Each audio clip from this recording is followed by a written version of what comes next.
Hola, buen día, yo soy Gustavo Rodríguez Cantú y les voy a hablar sobre una problemática de tránsito. Esta problemática tiene que ver sobre los factores que intervienen en el problema de tránsito de la Avenida de Leones en el municipio de Monterrey. Esta problemática suele suceder últimamente, ya que estos sistemas de carreteras cumplen su función, su objetivo general, que es satisfacer las necesidades básicas de la educación. Por ejemplo, el trabajo, la salud, la escuela. Entonces, esta problemática la constituye la sobrepoblación. ¿Qué quiero decir? Que se hace por los desarrollos habitacionales. De hecho, esta avenida no tiene una ruta alternativa. Por lo tanto, esto hace que haya más tráfico de vehículos y ocasione diferentes problemas de tránsito. Pero bueno, para conocer más sobre esta problemática, hablaremos sobre un ingeniero involucrado en este tema, un ingeniero de tránsito. Nos ha hecho el favor de contestar algunas preguntas, pero por temas de que es un trabajo de gobierno y así no podemos hacerle algunas preguntas, o también por términos políticos. Entonces, él como quiera nos dará su opinión sobre esta problemática para conocerla.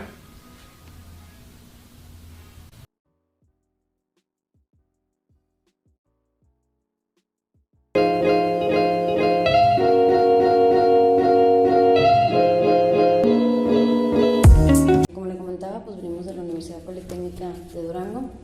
Me gustaría saber cuál es el rol de un urbanista en la planeación de una ciudad.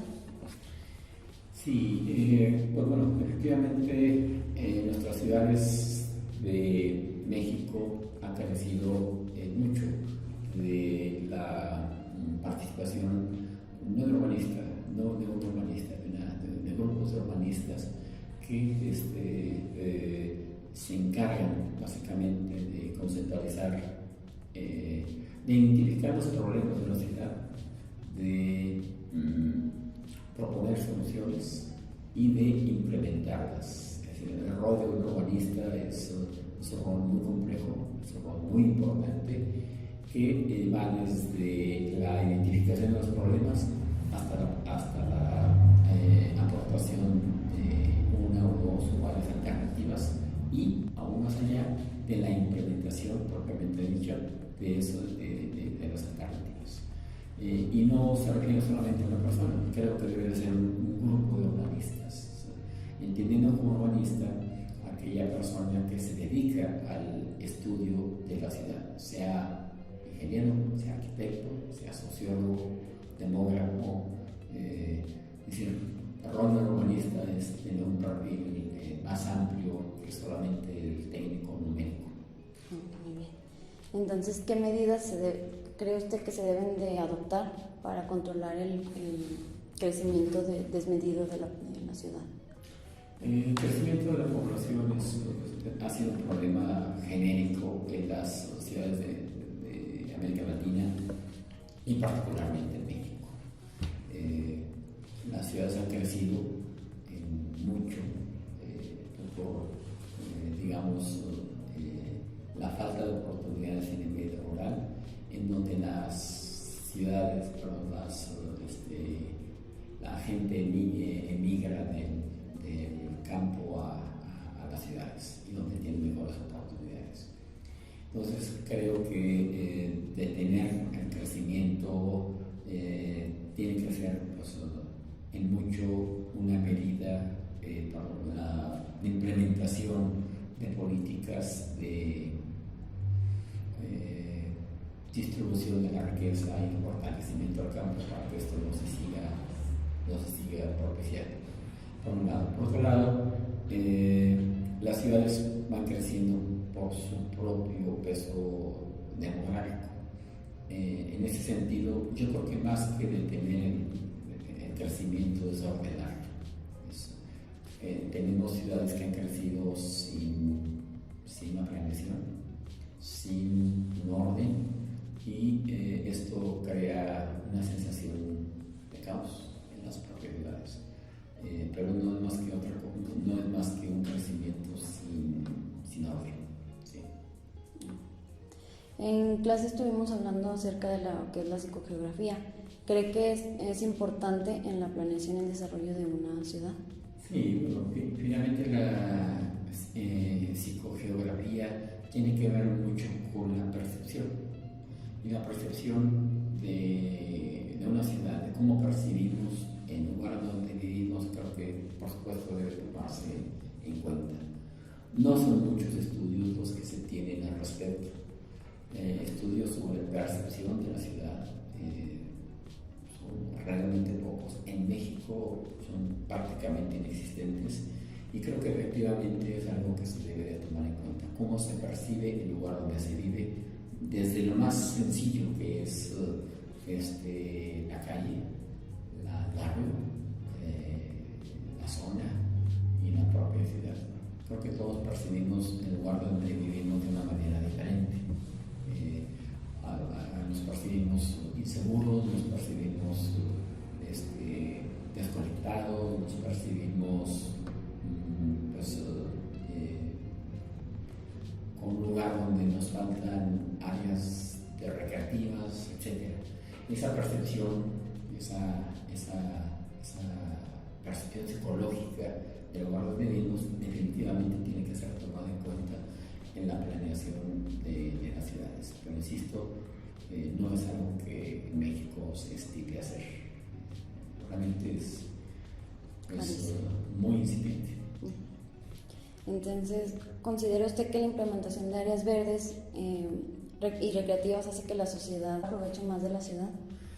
La cantidad de áreas verdes está directamente ligada a la calidad de vida. Una ciudad que no tiene áreas verdes, su calidad de vida o espacios públicos, como decimos, una ciudad que tiene pocos espacios públicos, realmente su calidad de vida disminuye. Los indicadores del INCO, por ejemplo, Instituto Mexicano de Competitividad, indican que en efecto la calidad urbana depende de muchas cosas, de los servicios, depende de la conectividad, del transporte público, de la cantidad de servicios públicos que hay efectivamente, y uno de ellos es el espacio público. Las áreas verdes están directamente relacionadas con ello. Un indicador, un número recomendable que ha publicado la Organización Mundial de la Salud dice que debe haber cerca de 9 metros cuadrados por habitante de áreas verdes en la ciudad. En México hay lugares en los que ni el 10% de esa cantidad está presente. En Durango, por ejemplo, debemos de andar sobre 2 metros cuadrados por habitante, en vez de 9 que deberíamos tener. En otras ciudades como La Laguna,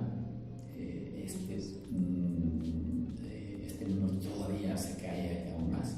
En La Laguna, por ejemplo, debemos de andar sobre 0.5 metros cuadrados por habitante, que es una cantidad importantemente baja. Entonces, sí, en Durango, en la ciudad de Durango, sí hay, digamos, un poco más, pero sigue siendo muy bajo. Por lo tanto, sí, efectivamente debe de reforzarse las acciones que nos lleven a tener más áreas verdes en la ciudad. ¿Qué factores se consideran al momento de modificar una vialidad? Muchos. Se tiene que tener en cuenta algo que de entrada se conoce como impacto vial. Cuando uno modifica una vialidad, tiene que hacer un análisis de la situación actual, tal y como está, y qué pasaría si yo modifico esa vialidad. ¿En términos de qué? En términos de su capacidad, es decir, si la hago más grande, si la hago más chica, si coloco semáforos, si no, si le voy a esas adecuaciones que uno propone tienen que medirse y decir, de acuerdo a la situación actual y a la situación del proyecto, este es el impacto, positivo o negativo. El hecho de modificar una vialidad tiene muchas implicaciones que en ocasiones no son necesariamente positivas. Hay vialidades que se han modificado que su impacto ha sido negativo. Entonces, tiene que de entrada hacerse un estudio del impacto vial. ¿Sí? Y eso, bueno, pues tiene una metodología, tiene una forma de hacerse y de medirse. ¿Cuáles son los alcances que se esperan lograr al momento de realizar modificaciones en los sentidos de las vías? Insisto, esto tiene que ser parte del impacto, pero un cambio de sentido es un cambio de forma de vida, un cambio de forma de operar. Entonces, eso pues, tiene que ser medible, tiene que ser aterrizado a números y que esa modificación de sentidos tenga un impacto no solamente en la propia calle, sino en el contexto general. ¿A qué vamos? Seguramente ustedes no habían nacido cuando, por ejemplo, las calles de Libertad, la calle de Lázaro Cárdenas, hoy la calle de Cuauhtémoc, en su momento eran de dos sentidos. Y el problema era gravísimo. El problema era muy grande, congestionamientos enormes que se hacían pues, de la gente que circulaba por estas dos calles en ambos sentidos. Ustedes ahora a lo mejor no se imaginan cómo sería la magnitud si volvieran otra vez a lo reciente. Era una cuestión muy negativa. Cuando se hizo esos cambios hubo renuencia y bueno, finalmente se fue adaptando el cambio. Hoy no podemos conseguir esas dos calles operando de esa manera. A lo largo del tiempo se fue madurando, se fue aceptando y lo mismo sucedió, por ejemplo, en la calle Felipe Pescador, cuando antes era de doble sentido, tal vez ustedes estaban más chicos. Se cambia en un solo sentido y el esquema cambia para bien. Manejar una calle en doble sentido es muy complicado, muy complejo y por eso se ideó el par vial. El par vial que ahorita vemos operando, digamos la parte de atrás de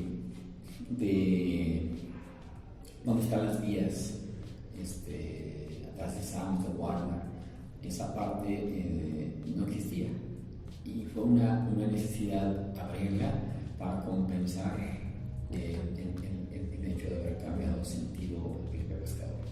Y bueno, aún no está terminado el proyecto, falta terminarlo hasta donde era el mercadito antes, hasta la Plaza 450, y donde eso debe de operar en un solo sentido una calle y en el otro sentido la otra, para que opere de manera adecuada todo el sistema de par vial. Entonces, no es algo fácil, no es algo sencillo, pero que insisto, debe de estar reflejado en un estudio serio de aforos, de movimientos direccionales, de toda una serie de estudios que se tienen que realizar para poder hacer un cambio de esta magnitud de sentido, de doble sentido a un sentido, a un movimiento operacional unidireccional. ¿Cree usted que el uso de la bicicleta y el mejoramiento del transporte público sean factores que mejoren la movilidad y transporte en una ciudad?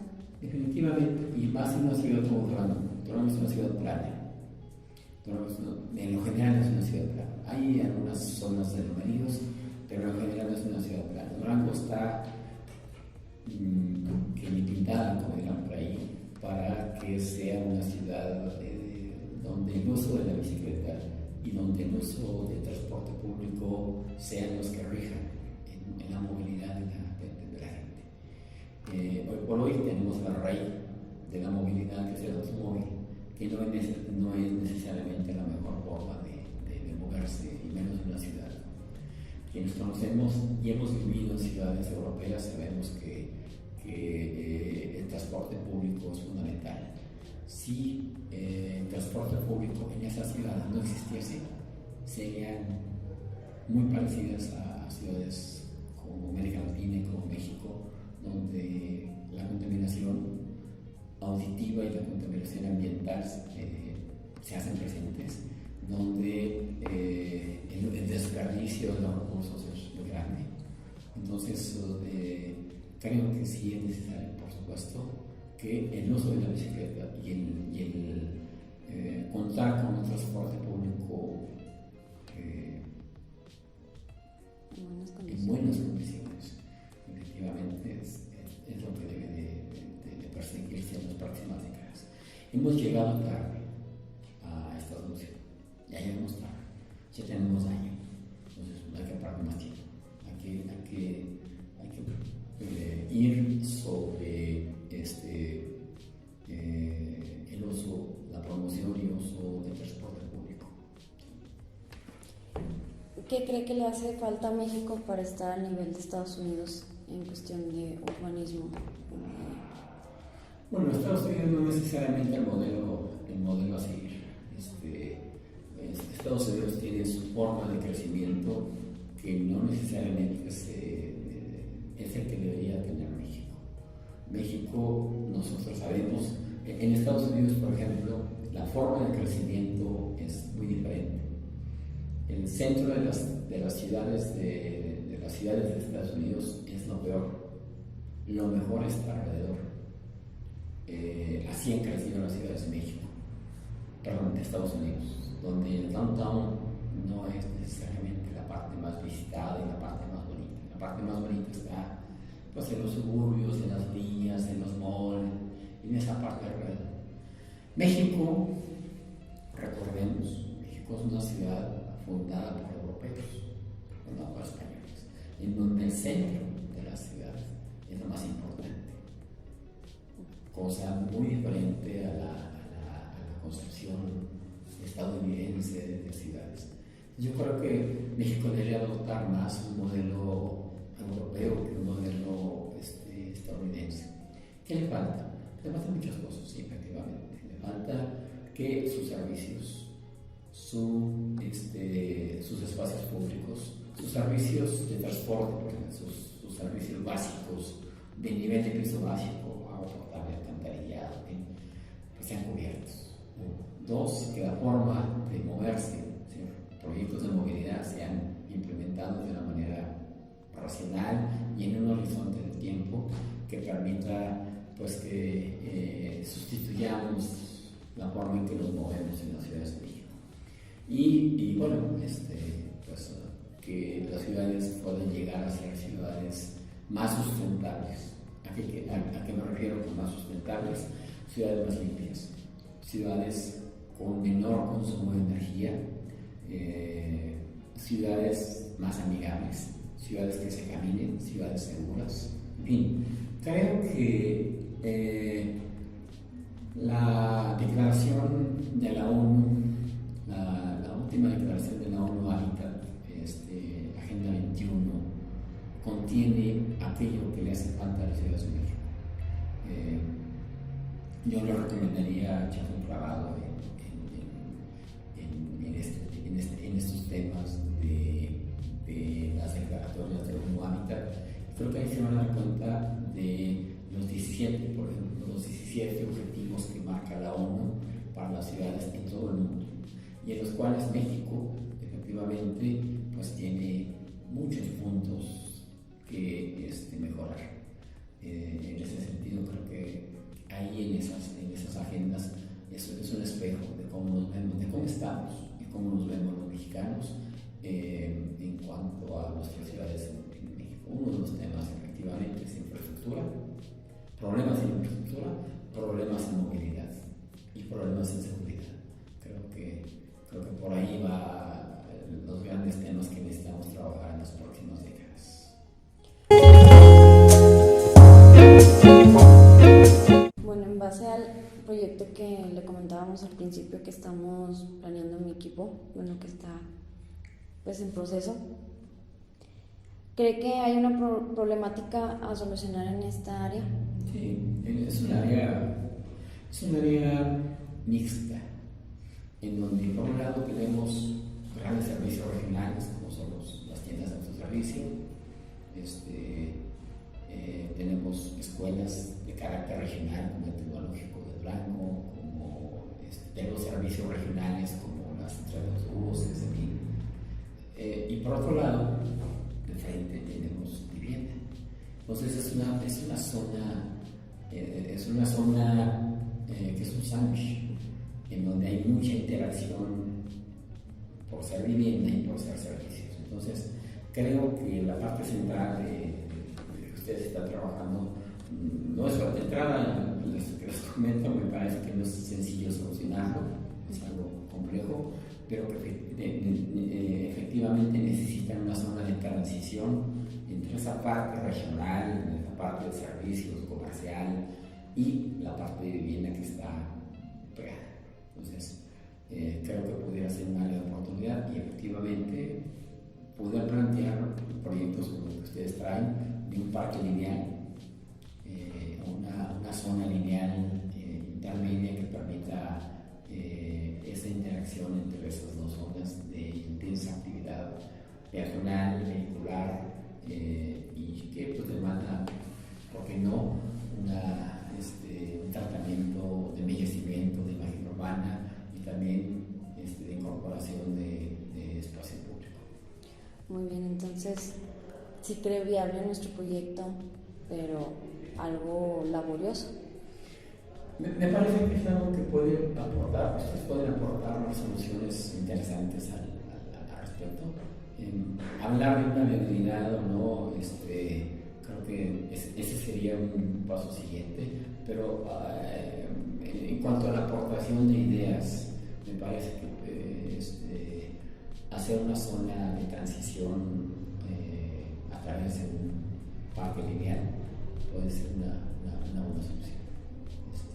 Habrá que demostrarlo, habrá que trabajarlo y finalmente proponerlo y evaluarlo para realmente decidir si es factible o no. Muy bien, pues esas serían todas las preguntas. Muy bien, estamos quedando hoy.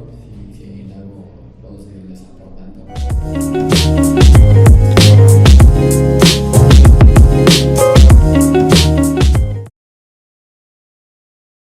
Y eso fue lo que pudimos saber sobre esta problemática.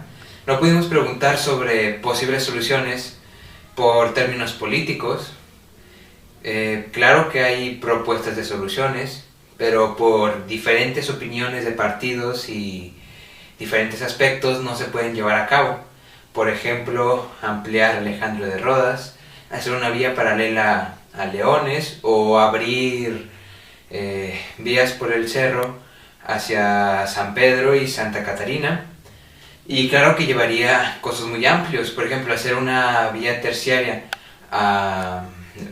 del país se lleva alrededor de 586 y 1.50 millones de pesos, o por ejemplo para hacer esta vía paralela a Leones llevaría alrededor de una inversión de 2.000 millones de pesos. Y bueno, pues concluyendo esto, esta problemática, esta situación de tránsito lleva a cabo hoy en día un problema social y pues estamos siendo afectados por esta sobrepoblación o también llamada superpoblación, claro, también siendo afectadas las vías terrestres. Y muchas gracias por ver este video y espero les haya gustado esta entrevista.